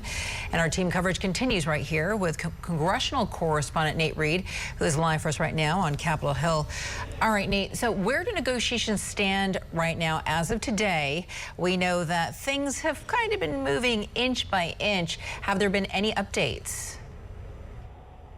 Well, some of the lead negotiators are saying that the two parties are still far apart during these talks with the White House as well as congressional negotiators. At this point, there is no deal to be had. It's also worth noting that just a couple hours ago, the House of Representatives took its final vote before this Memorial Day weekend recess. That means that they can return with 24 hours notice, but at the same time, bad prospects of leaving town before actually reaching that possible deal. Here's the latest we've heard from the negotiating team on where these negotiations stand. We have still fundamental disagreements we have to resolve, and it's complicated. The fundamentals of this deal are about spending. The fundamentals of the deal are based off of the legislation the House passed to raise the debt ceiling, and that's tough stuff for Democrats, and the White House has made that very clear. But these are thorny issues that have to be resolved. It's like the spending levels are not resolved yet. Nothing's resolved. And given that the House of Representatives is leaving on this recess, Democrats this morning calling for them to stay in to reach some sort of agreement. Republicans defending their decision to leave for the Memorial Day recess, saying that not only will they return with 24 hours notice to vote on an eventual fix, but that they've already passed a bill. That bill, of course, the Limit Safe Grow Act, which would raise the debt ceiling by $1.5 trillion, but also enact fairly stringent spending cuts, which Democrats have said repeatedly that they're opposed to. Take a listen. Out of town, though, right now. Well, we've got the bill that's been passed. We've passed a bill. And by the way, this has been on the schedule, and this is Memorial Day week. And by the way, our guys are staying and working, and we'll come back in at a 24-hour notice. But the Senate, they took their Memorial Day last week. Right, they're gone this week, heading up into the point of when needing to do negotiations while we're trying to work through it. And we're the ones who've already passed a bill. What have they done? And while the Senate is slated to return next Tuesday, it's not exactly clear that a vote on an eventual fix will take place before this coming Tuesday. Remember, that puts us dangerously close to next Thursday, which is that June 1st deadline by which the U.S., according to Treasury Secretary Janet Yellen, could default for the first time in American history. That could have a wide range of economic implications, not only for the market, but for interest rates. Social Security recipients and people who are receiving salaries from the U.S. military could all be impacted if the U.S. were to default as soon as next Thursday. Yeah, you're right about that, Nate. And I've been watching the markets, and the Dow's down is about 161 points right now. And listening to the lawmakers talk, you see how far apart they are right now. And it is somewhat hard to look ahead. But once a deal is reached, what does it mean? Does it mean that the problem's been solved? What would the process be here for turning an agreement into an actual solution? Veronica, far from it. Once a deal is reached, that means that lawmakers have reached an agreement effectively. But an agreement is an agreement. It's not a bill. They haven't yet put pen to paper. So once they reach an agreement, they then have to go write the bill, put that together. They then, per House Republican majority rules, have to give their members 72 hours to actually read the final agreement before they come in and vote on it. Once they come in and vote, it'll then go to the U.S. Senate. There are still major questions, though, Veronica, even though the Senate is due back here next week, how quickly they can get that bill processed, voted on, debated, and out the door to President Biden's desk. President Biden still needs to be the one to put his signature on it before the U.S. can avoid this possibly catastrophic default. Yeah, there's a week to go, so time is running out. Nathaniel Reed reporting live from Capitol Hill. Nate, thank you. So in the meantime, the race to become America's next president now has another contender. Florida's Governor Ron DeSantis launching his White House bid via Twitter last night. For Sanders has a look now at how DeSantis' announcement was a struggle right out of the gate. It was the announcement that almost wasn't. And we want to welcome you to this historic Twitter Spaces event. Malfunctions plagued Governor Ron DeSantis' big night as frequent crashes. So I think we're back online here. Delayed things for more than 20 minutes. The moderators, Twitter CEO Elon Musk and tech entrepreneur David Sachs, blamed clogged servers choked with more than 500,000 listeners. We've got so many people here that I think we are kind of melting the servers. DeSantis did finally get it out there. Well, I am running for president of the United States to lead our great American comeback. And went on to deliver some familiar lines from stump speeches, like calling on Republicans to, quote, reject a culture of losing, followed by a Q&A touching on tougher border security, cutting bureaucracy, and rejecting COVID mandates.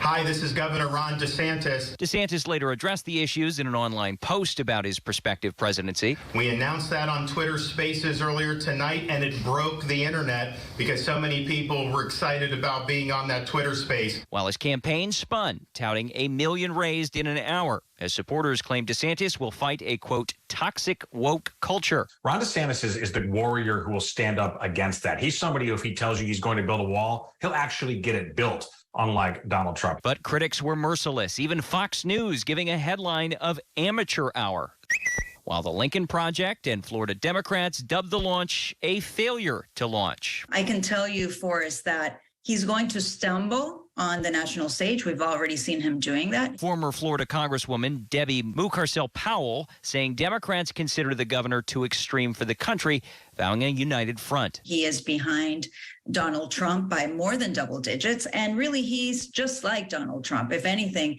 he is Donald Trump on steroids. Former President Donald Trump, the current GOP primary frontrunner, got in on DeSantis dunking as well. The Washington established politicians like to talk about how they can be just like Donald Trump. His campaign released this ad suggesting the governor is just a Trump wannabe. Why would we ever settle for Trump imposters? For Saunders, Scripps News, Tallahassee. Governor DeSantis' candidacy brings the number of Republicans fighting for the party's presidential nomination to 9. So that field is already widening, and we're watching several big names who could still decide to suit up and join in. Scripps News national political reporter Joe St. George gives us a status update of sorts on where the 2024 race stands right now and what we can expect. It's been a busy week for the battle to live here at 1600 Pennsylvania Avenue. I'm running for president to lead our great American comeback.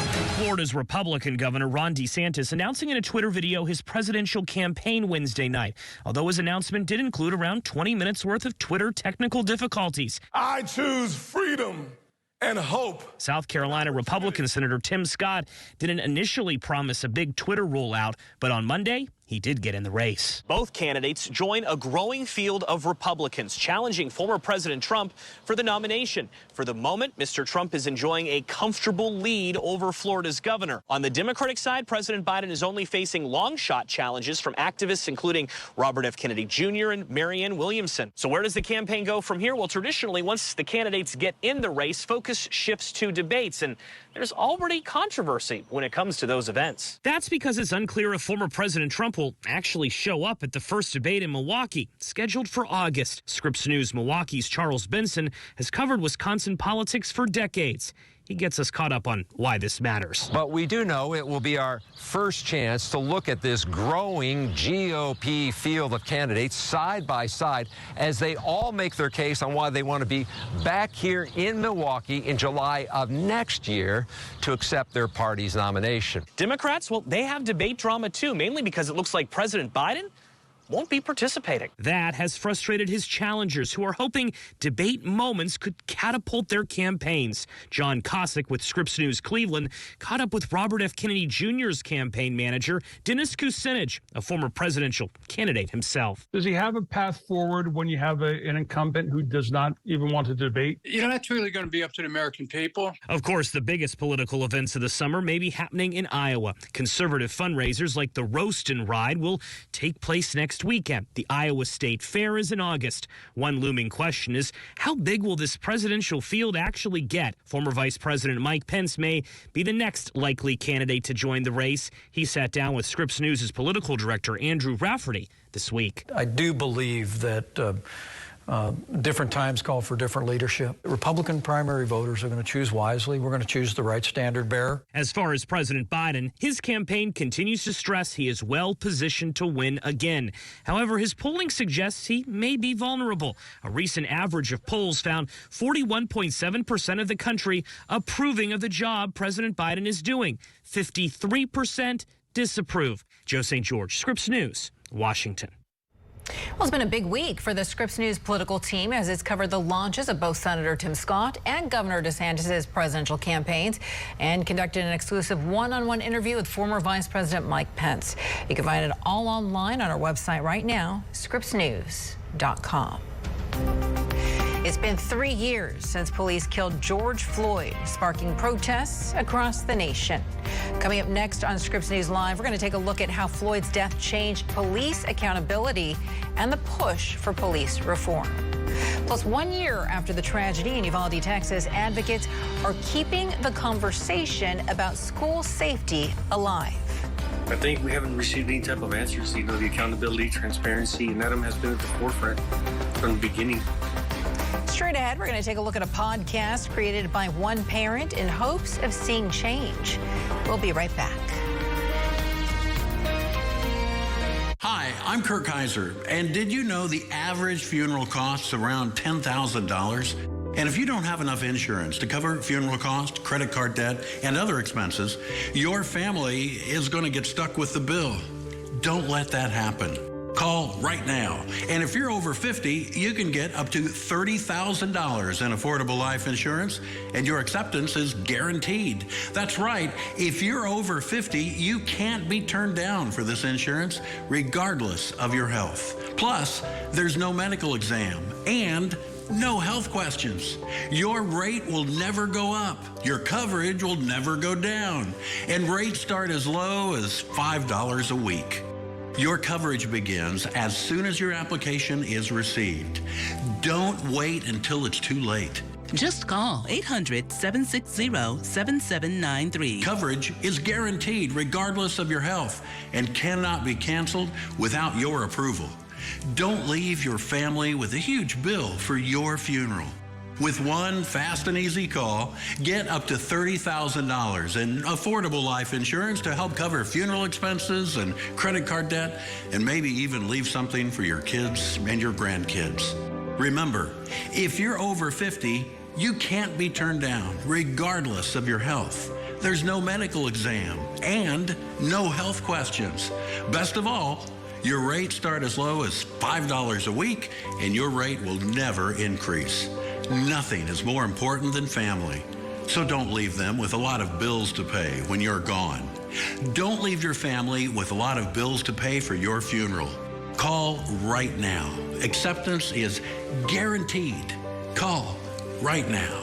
Call now. Call 800-760-7793. That's 800-760-7793. Attention firefighters, first responders, military base personnel, and airport workers, listen closely to this important legal announcement. Have you been exposed to chemical-based firefighting foam? If so, you may be entitled to a substantial cash award without going to court. For decades, aqueous film-forming foam, or AFFF, has been used to extinguish liquid fuel fires. A scientific study has now shown that the chemicals used to make AFFF are highly toxic to humans and can cause a significant risk of developing several types of cancer, including kidney, pancreatic, thyroid, prostate, bladder, testicular, liver, or non-Hodgkin's lymphoma. If you or a loved one are a firefighter, first responder, airport worker, or member of the military that has used firefighting foam and has been diagnosed with cancer, please call the Negligence Network to file your claim today. There's no fee unless we win your case. Call the Negligence Network to see if you're eligible for substantial compensation. Call 1-800-300-4858. That's 1-800-300-4858.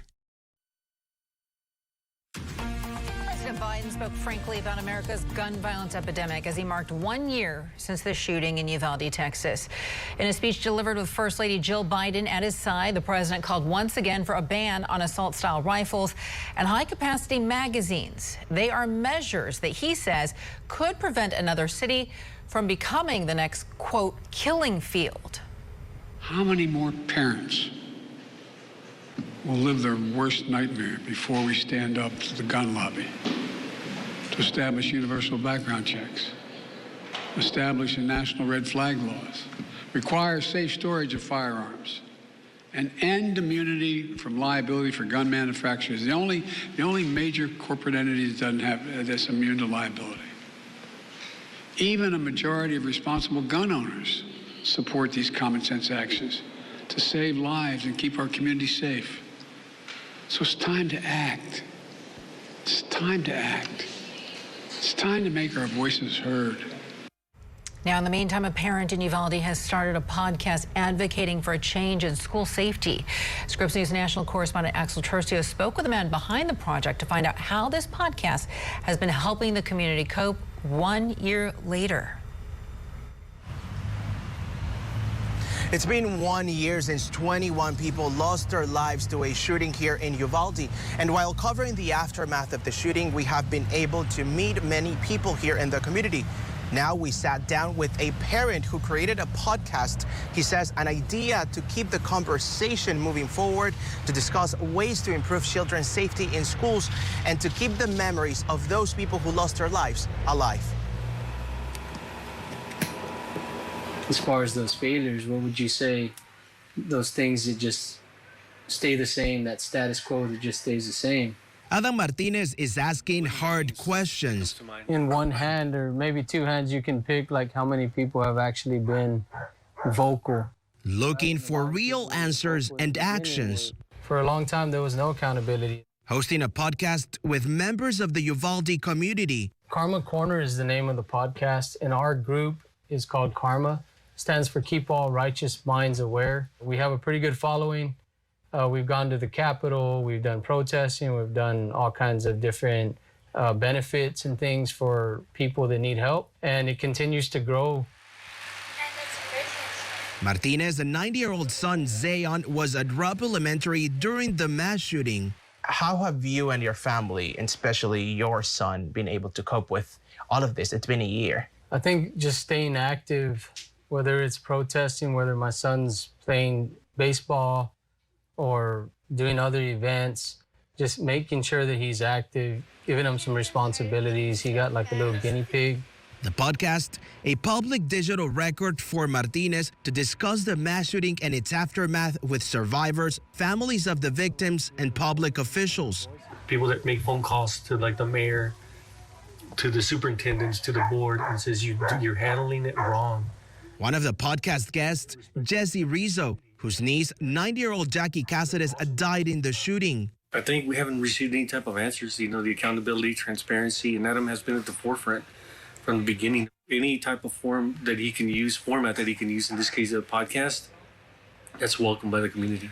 But most importantly, Martinez says podcasting allows him to keep the memories of those lost in the Uvalde shooting alive. It's an opportunity to talk to survivors and parents who lost and get to know their children So we can share those memories with the rest of the world so that when they think about Uvalde, they don't forget about the 21. Axel Tercius, Scripps News, Uvalde. In the meantime, a Tennessee judge has ruled that Tennessee parents can argue against releasing the writings of a school shooter. This after the New Covenant school shooting in Nashville back in March. Police killed the shooter after 3 9-year-olds and 3 adults were shot to death. Investigators have refused to release the shooter's journals and writings. The media, a gun rights group, and lawmakers have all sued, but the victims' families say that the writings could cause more trauma and pain. Today marks 3 years since a Minneapolis police officer murdered George Floyd. It's been sparking nationwide protests for police accountability.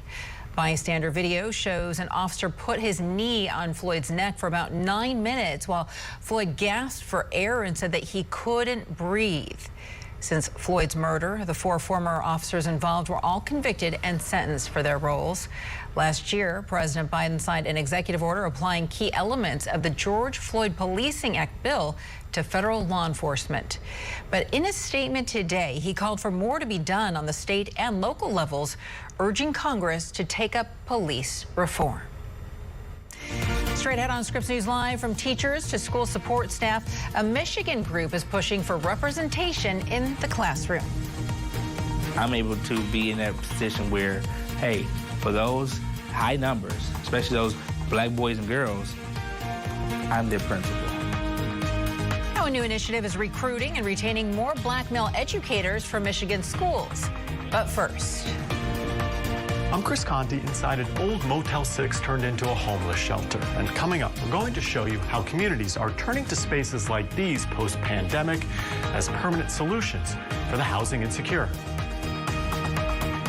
Attention all Medicare recipients. Did you know you could be adding up to $164 back to your Social Security check every month? Certain beneficiaries qualify for specific benefits based on income verification. Get a free Medicare benefits review and see if you qualify.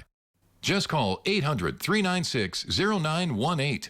This program helps lower Medicare costs like premiums, deductibles, and coinsurance. You may also qualify for a Medicare Advantage plan with additional benefits at no cost to you. A licensed insurance agent is standing by to check your eligibility. Just call 800-396-0918. You could be adding up to $164 back to your Social Security check every month. Certain beneficiaries qualify for specific benefits based on income verification. You don't get these savings automatically. Call now. There is no obligation to enroll. The call and Medicare benefits review are free. That's 800-396-0918.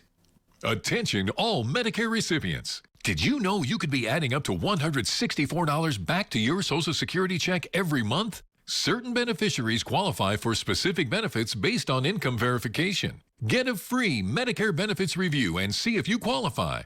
Just call 800-396-0918.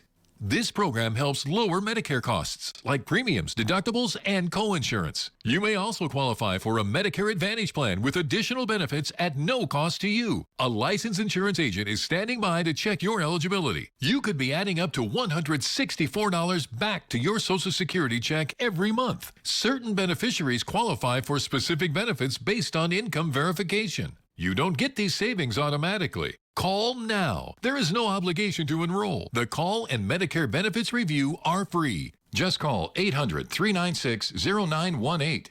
That's 800-396-0918. Wendy only met Margot 8 days ago while searching for freelance web developers on Fiverr. But the incredible website he delivered made him an invaluable member of the team. Expand your team with a Fiverr freelancer. Sure, you should teach him to ride a bike. Then use Greenlight and teach him how to invest in bikes. Teach him to be smart about money and he'll go far. Super far. Oh, hey, Mom. Navigate the world of money together. Invest in your best investment. Greenlight. Digging deeper into the headlines. We have some big stories to get to tonight. Shedding light on groundbreaking investigations and ending your night with something new. Thanks for joining us tonight. I'm Christian Bryant. Scripps News Tonight, live tonight, starting at 8/7 Central. The why is where curiosity is intentional. Because when you ask the why behind the news, the world opens up before your eyes. The Why, Saturday nights at 8, 7 Central, only on Scripps News. And a quick note right here, we'd like to hear from you. You can always call us on our Scripps News viewer hotline toll free. That number is right there on your screen. It's 1-8334-SCRIPPS. Share your comments and your story ideas with us at any time. Motel-based homeless shelters changed lives during the COVID pandemic, and now advocates are worried that funding for the programs will expire. And people who depend on these shelters tell national correspondent Chris Conti that closing them could be devastating. At the height of the pandemic, it was incredibly common for hotels and motels to become homeless shelters. But those days are long gone. Some communities, though, are now using funds to buy old hotels and motels and turning them into homeless shelters for the housing insecure. And the idea has become incredibly successful. Hope can often be found in the most unlikely of places. Definitely looks like what it would look like when you walk into a hotel room. Teresa Nicholson has learned that well over the last few years. So this is the back parking lot of the property. Nicholson knows what you're likely thinking. This looks very much like a Motel 6. This was formerly a Motel 6. That's because it is, or was, until a few years back, when the city of Holyoke, Massachusetts partnered with the Center for Human Development to turn it into a homeless shelter, using state funding to lease the entire property. They pay for each room on a per-room daily rate. This almost couldn't be a better spot to do this. Right. A motel. Yeah. I mean, everything you need is here almost. Right. Now, those experiencing homelessness can come here and find safety from the streets. There's a security system. And not only do the homeless insecure have a warm place to stay. Hey, Ricky, how are you? I'm doing all right. Thank you so much for letting us see your room. They have their own room, 38 in total, all with private bathrooms, beds, even microwaves. There's doors and there's locks. I mean, it's just And the you know- difference between this and a regular shelter Is night and day, right? This nearly abandoned motel first started housing the homeless in 2020. It's not empty, and it never will be. So I move around a lot, and I want to stop doing that. I want to have my feet firmly on the ground. At 29, Jason Knowles has spent the last few years on the streets after falling out with family members. He's been in and out of plenty of shelters. It's like that alone feeling, like I have nobody, I have no home, like what am I? Unlike traditional group shelters he's been to, though, Jason says having his own room has changed his trajectory. It's also given me that break into independence that I need. When you come here, you can close your door, but when you want to have support, it's right down the hallway. At the height of the pandemic, dozens of cities talked about buying motels to turn them into homeless shelters. California alone placed 6,000 people in 4,000 rooms across 37 hotels. You know, the services come to them, which for very vulnerable people and disabled people makes the difference. Jerry McCafferty oversees continuing care for Hampden County, where Holyoke is located. There is money for shelter, not enough of it. She says that when the nationwide COVID emergency ended earlier this month, many communities lost funding for hotel-based homeless shelters and are now looking for alternative ways to keep the programs running. The meals come in hot every day, and then they get distributed. Especially seeing how successful the model has been for the chronically homeless. So some of the people that went into hotels were people who had been on our lists for years and have moved into housing in the last during the pandemic. You know, it was sort of like this cracked the nut for how to reach those folks. Being away from him has been one of the hardest things but I get him back and I'm super happy about it. As for Jason Knoll, he is one of those success stories. After living in the Motel 6 shelter for a year, social workers helped him secure his own apartment. I like the fact that I can finally work on being independent while still having support. Proof that even in the most unsuspecting of settings, hope can find a home. Chris Conti, Scripps News, Holyoke, Massachusetts. All right, it is 32 minutes after the hour now. Thank you so much for staying with us right here on Scripps News Live. I'm Veronica Cruz. Let's go and take a quick check of the headlines. Giving you a live look right here at the White House, where President Biden will soon formally announce his choice for the next chairman of the Joint Chiefs of Staff. The president will be nominating Air Force General C.Q. Brown Jr. to the prestigious post. General Brown is a longtime F-16 fighter pilot who has assumed commands in Europe, the Middle East, and Asia. He currently serves as the Air Force Chief of Staff, the military's branch top officer. General Brown is the first Black American to serve in that post, and if he is confirmed, he'll be breaking ground alongside Secretary of Defense Lloyd Austin. And it's going to be the first time in U.S. history that the Pentagon's top military and civilian positions are held by Black Americans. Well, the man photographed with his feet on then Speaker Nancy Pelosi's desk will be serving 4.5 years in prison. The photo of Richard Barnett is one of the most memorable images from the U.S. Capitol insurrection.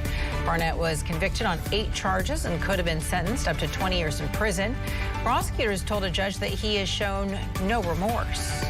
And a poem that was recited at former President Barack Obama's inauguration is at the center of the controversy in Miami-Dade County, Florida schools. Chris Gilmore from Scripps News West Palm Beach has been asking parents how they feel about this.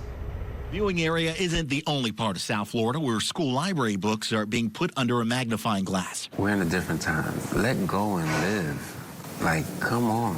One of the latest complaints out of Miami Lakes targets the Bob Graham K-8 school and the poem, The Hill We Climb by Amanda Gorman. She used wise words, and I don't see anything, I just don't see anything that's inappropriate. And I don't, it doesn't sound inappropriate, and I'm a parent of older children. Our team got a copy of the complaint filed by Daily Salinas from the Florida Freedom Project. Salinas wrote this in her complaint, stating the poem, quote, is not educational and have directly hate messages, end quote. She went on to say it functions to cause confusion and indoctrinate students. Some I found today agreed, saying it's important to protect kids' innocence. Because their minds each have a time to keep developing as they grow. It's worth noting Salinas incorrectly listed the author as Oprah Winfrey. The actual author, Amanda Gorman, took to social media with reaction starting with a 2-word sentence. I'm gutted. She went on to comment on book bans.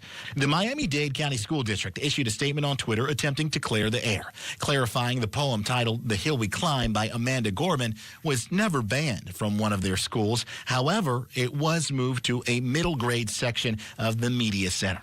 At the end of the day, some parents said we might not be focusing on the right topics. In West Palm Beach, I'm Chris Gilmore for Scripps News. Well, House Republicans have passed a bill that would overturn the president's student loan cancellation plan. However, President Biden has vowed to veto it. The plan is on hold right now while Supreme Court justices study it. The plan proposes canceling up to $20,000 in student loans for 43 million Americans. And this month, thousands of students accepted college admissions offers. Statistics show that a large number of those students are not from rural America. National correspondent Jesse Cohen tells us about a new program that is aiming to change all of that. Nearly 3 hours away from Chicago, you'll find Viola, Illinois. It's a very small town. There's only 850 people. We have one stoplight and we have one coffee shop. We have a Dollar General and we have a Casey's. And that's about it. While the less than 200-mile journey may not seem too far, Autumn Konkusen will tell you it's a world away. I'm friends with everybody in my grade, and there's only 125, so I guess that's a lot of friends. As a high school junior, she spends most afternoons doing homework. But recently, she got the opportunity to leave her small town and head to the University of Chicago. I got to fly by myself for the first time. I got to learn more about financial aid, which of course is really important. I got to meet new friends. It's all thanks to the Small Town and Rural Student College Network, otherwise known as the STARS College Network. It is 16 schools right now that have formed a consortium to do more, to do better by rural students. It was started by the University of Chicago and a $20 million gift. Marjorie Bentley, the executive director of the program with the university, explains these 16 universities see a significant gap in the amount of high school students from rural America who are exposed to collegiate opportunities. It turned into a broader question was, okay, well, how many rural students do we even have on campus right now? And we couldn't even answer the question. We didn't know. There are nearly 10 million high school students who live in rural America, but only 29% of 19 to 24-year-olds from rural areas are enrolled in college compared to 42% of students from metro areas. Top colleges and universities have joined STARS to offer free college counseling, workshops on paying for college, funded campus visits, programs, and scholarships to make higher education feel within reach. Bentley says for many of these kids, their exposure to information is night and day compared to kids in metro areas. They're getting hundreds of college recruiters who visit them every single year. They're learning about different types of schools, and they're learning about financial aid and scholarships at these schools. But a lot of these rural and small town schools, they're not getting that kind of information. So one of the big pushes that we want is, we know it's not feasible for every single student to come out and visit us, but we can do more to go to them. While Autumn has had her eyes set on college for as long as she can remember, her mom, Pat, points out that's definitely not the mindset of every kid in towns like Viola. Growing up, I never even considered leaving this area. Most of my family all lives here. My parents just live, 2 houses down. I'm very close to the farm I grew up on. I just think it's such a great opportunity, especially since my daughter's interested. What stands out to her about the program is the emphasis of bringing students back to their communities. Rural America is home to some of our country's most substantial industries. There is need for jobs to be filled. It would be nice for these kids to have an opportunity to go to school and then come back to their own hometowns and fill some of those positions that a college degree is needed for. We're working with local and national businesses that have headquarters in rural areas to give students the opportunity to come and then go back and use their education to continue their community at home. There are thousands of students who are not in the college pipeline. Those with this program are hoping to change that with access and exposure all kids deserve when it's time to think about college. I'm happy for the opportunities that she's going to have that neither one of us were able to have. Jesse Cohen, Scripps News, Viola, Illinois.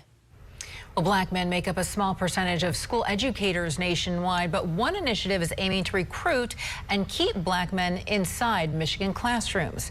Tessa DeTiro with Scripps News Grand Rapids takes a closer look at the push for representation in the classrooms. As a child, William Childers wanted to be an astronaut. Medium is just a form of matter, solid, liquid, or gas. Grown up, Mr. Childers is a scientist, teaching 7th and 8th graders about gravity and the solar system in room 124 at Riverside Middle School. Looking for the angle of reflection. So you can zoom this in so you can see. Will is the only black man working as a middle school science teacher in Grand Rapids Public Schools. I didn't really notice until people started to tell me, like, you're uncommon? Do you know this is not like a thing that most people do? And I'm like, no. Reflection angles of those lights are changing. Does it do my job differently? No. Because I'm just still trying to affect the students that I have. Inside the hallways of a high school a few miles away. That's why we're Innovation Central, and we're getting better and better with our experiences. Dr. Jason McGee starts most days with a pep talk. I love you. Make it a great day, and I'll see you guys in lunch or in the hallways, all right? We have about, I would say, 52% of our student population are Spanish speaking. Latino, Latina, and about 38% are Black and African American, right? So I'm able to be in that position where, hey, for those high numbers, especially those Black boys and girls, I'm their principal. Sporting his signature bow tie, Dr. McGee takes pride in leading Innovation Central. His representation matters to the students and their families because inside the classrooms looks different. I don't have any Black male educators in the building, but I do have Black male support staff. My assistant principal is a Black man. I have youth advocates. I have a college advisor, Black man. So when we look at other schools and in our other roles, in our supportive roles, absolutely. In the classroom, not so much. Recruiting more Black men into education is the mission of Dr. Curtis Lewis. Schools can be traumatizing to certain groups of people. So why would I go back to a place that I've been traumatized or haven't been very pleasant to me? Right? And so we got to change the way in how we do things, in particular with certain populations of students, if we want to increase and diversify the profession. I sat down with him between his education courses at Michigan State University about the group he founded, the Black Male Educators Alliance. Right, we're trying to create this pipeline. We're also trying to keep those who are already in the profession there as well. Right, so we have community events, we have different things. We have a cohort of folks that we support along the way so they feel like they have a support group. Through that program, it's conferences, Zoom calls, professional development, mentorship, just get-togethers. When Dr. McGee felt burnt out or isolated, the Black Male Educators Alliance helped him keep going. Moving forward, we have to continue what we're doing. Having this conversation with me, Tessa, I think is huge. What Dr. Lewis is doing in Detroit, we need to keep those organizations pumping. We need to keep those organizations funded. We need to be able to keep this momentum going. I'm Tessa DiTiro for Scripps News. Straight ahead on Scripps News Live, remembering a music legend. We're going to take a look back at the life and legacy of Tina Turner. We'll be right back.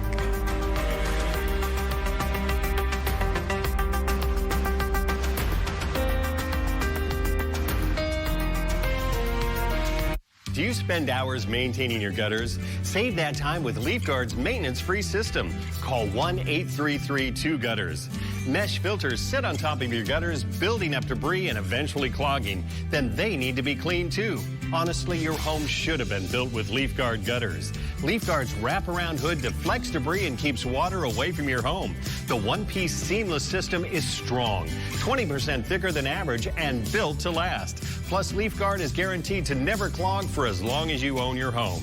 Right now, get a complete LeafGuard system for only $99 down, $99 a month, and $99 installation. You'll also receive a $100 Visa gift card with a free gutter inspection and in-home estimate. Damage from clogged gutters can cost you thousands. Never worry about clogged gutters again. Don't wait, you've still got time. Call 1-833-2-GUTTERS today. That's 1-833-2-GUTTERS. You're looking pretty good, Mr. Johnson. But we need to take some x-rays today. That's why. Yes, x-rays are expensive, but the front desk said you recently enrolled in a Medicare Advantage plan with extra benefits that now cover today's x-rays and cleaning costs. Wow, okay. Well, Medicare Parts A and B do not cover your routine dental coverage like cleanings, fillings, or x-rays. Yes, you have a Medicare Part C plan, commonly called Medicare Advantage. Medicare Part C plans cover everything in Part A and Part B, plus extra benefits like dental, vision, and hearing. Wow. That's great that my plan includes dental coverage that helps pay for these costs. Yes, Mr. Johnson. A Medicare Part C plan could include dental coverage that pays for routine dental exams and teeth cleanings, dental x-rays, fillings, tooth extractions, root canals, dentures, implants, and crowns.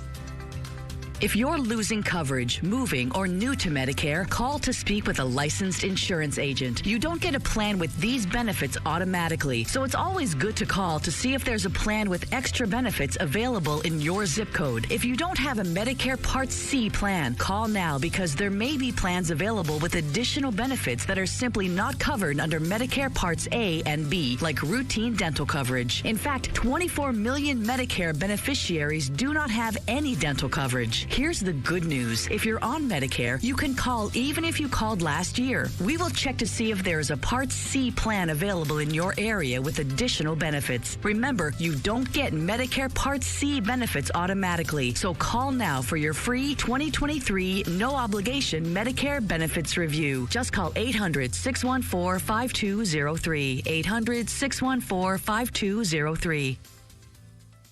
There's a lot to watch on TV these days. Problem is, most streaming options are incredibly pricey, and you'll end up paying for the local channels you can get for free. Luckily, there's a solution. Sling is only $40 a month, and you get awesome stuff like sports, news, and today's hottest TV for half of what the other guys cost.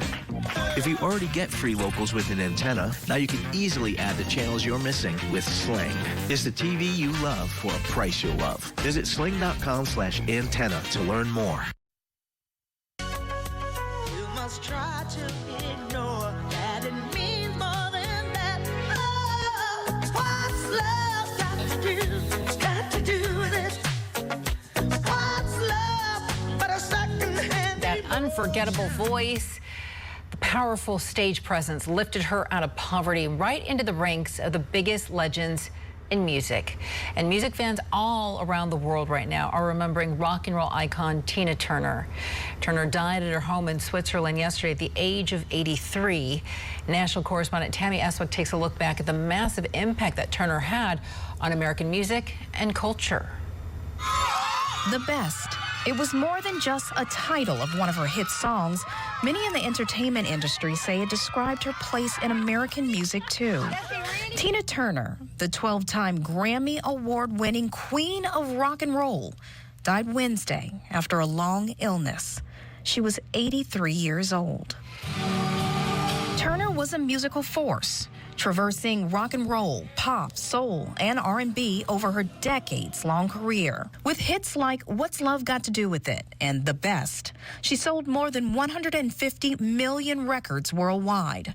And her deep, powerful vocals and high-energy stage presence inspired generations of women, including musicians like Mary J. Blige, Janet Jackson, and Beyonce. I am how I've always been. I care about myself. I take care of myself. I've never been a drug addict or an alcoholic. A little champagne, a little red wine here and there, but I've never smoked. So let's just say, if we can attribute that to my health. And I'm an energetic person. Miss Tina Turner. Amid her musical accolades, the Tennessee-born artist was also a symbol of surviving, having faced decades of physical, emotional, and financial abuse in her marriage with fellow musician Ike Turner. In 1976, Tina Turner left her abusive husband and musical partner, and against all the odds of starting over mid-career, became one of the most famous solo acts in the industry. Turner was inducted into the Rock and Roll Hall of Fame in 2021, and her life story inspired an Oscar-nominated film, a Tony Award-winning Broadway musical, and a HBO documentary, which Turner called her public farewell. I want time for myself now to enjoy life, and I'm taking that time. I've been before the audience, and we've both had a good time for a very long time. The daughter of a sharecropper manager, she grew up in tiny Nutbush, Tennessee, a place she immortalized in a song as a place where folks go to town on Saturday nights and to church on Sunday mornings. She died in Zurich, Switzerland, at her $76 million waterfront estate. Friends and fans gave tribute on Wednesday. Tina Turner was an icon, a music icon who had many stages and many amazing moments in her career. And it is a massive loss to the communities that loved her, and certainly to the music industry, and her music will continue to live on. Magic Johnson remembered Turner's act as one of the best live shows I've ever seen. Actor George Takei called her our river deep and our mountain high, the private dancer in our hearts. And Mick Jagger, a close friend, posted, "She was inspiring, warm, funny, and generous. She helped me so much when I was young, and I will never forget her." Tammy Eswick, Scripps News. And she will be missed. When Scripps News Live comes back, you're going to meet an 8th grade cheerleader who doesn't know the meaning of the phrase, "I can't." This is an important message for anyone and everyone on or eligible for Medicare. If Medicare is important to you, then you need to hear this message because Medicare benefits matter to millions of Americans. Did you know Medicare has different parts, including Medicare Part A and Part B, often called Original Medicare? And then there's Medicare Part C, representing Medicare Advantage plans, and Part D for prescription drug coverage. Call 800-912-2786 now for your free Medicare coverage checkup. We can look up your plan and see if you're missing out on a plan with extra benefits or if your income qualifies you to reduce costs on your prescription medications. Did you know there are different enrollment periods, like the Medicare annual enrollment period, when beneficiaries can enroll in or change coverage? But there are also certain conditions or qualifications that may allow you to qualify for a special enrollment period any time of the year. So call the number on your screen now for your free Medicare coverage checkup. This is a free service that you can call at absolutely no cost to you. I'm on Medicare. I called to see if my income qualified for lower prescription medication costs. The friendly agent was very knowledgeable, and I found out I qualified for a special enrollment period, so I'm so glad I called. We can look up your plan and see if you are missing out on a plan with extra benefits. We can also check to see if your income qualifies you to reduce the cost of your prescription medications. And we can even tell you if you qualify for a special enrollment period. It's your free Medicare coverage checkup at absolutely no cost to you. Just call 800-912-2786 and you can speak with a licensed agent who can check up on your plan and answer your questions. The Medicare Benefits and Questions line is open and anyone on or eligible for Medicare can call. The call and Medicare coverage checkup is free with no obligation. Call now. We love talking to people with Medicare, and the call is free. Just call 800-912-2786. 800-912-2786. Sure, you'll teach her how to drive a car, then use Greenlight to power her independence with crash detection with 911 dispatch, family location sharing, and emergency SOS alerts. Invest in your best investment with Greenlight. Get customizable furniture at joybird.com that complements your art, your green thumb, or just you. Save up to 45% off select bestsellers. Plus, get free design services at joybird.com. When Lila was ready to sell her ring, she sent it to Worthy, where they took care of everything and auctioned it on her terms.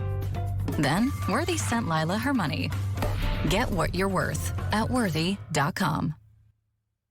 I'm Jason Bellini in Ukraine, reporting for Scripps News. In a war half a world away, You learn pretty fast when you just survive. there are stories you will never forget.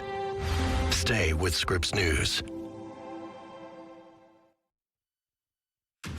An Arizona 8th grader is living proof of what it means to be courageous. Cameron Polam from Scripps News Phoenix shows us how she's pushed beyond her boundaries and hasn't let obstacles get in her way.